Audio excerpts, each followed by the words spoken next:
First of all, it was my voice that voiced that soldier. Can you repeat that? Yes, the question talked about, there's the scene in the film where Golda visits the soldiers at the Golan Heights at the front line, and there's a soldier who is asking her, Golda, my grandfather won, my grandfather fought, my father fought, my brother fought, I just lost my best friend. We're winning the war, but how are we going to win the peace? And it's a question that sums up the Israeli existence, really. Is that a true story? I mean, did that really happen, or was that a dramatization? No, it's really happened. I mean, I love the idea that... I don't know if the quote is verbatim, but a soldier there asked her a very, poignant question to that effect. Yeah, I kind of love the idea that you have a common soldier calling the Prime Minister by her first name and putting her on the spot to answer this question. It's something that we'd never see here. This gentleman here made a reference to the fact that the lowly soldier, called Golda by her first name. But I think that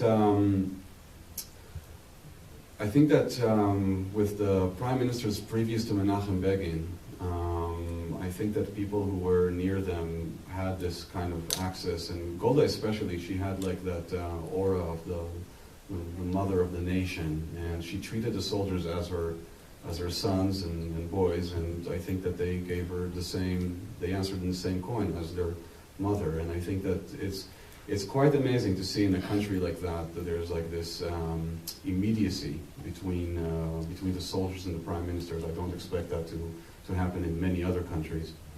I wanted to add, if I may, that what is brought out in that dialogue is not simply a very bright question, which it is, but it goes to the very heart of Israel's existential reality.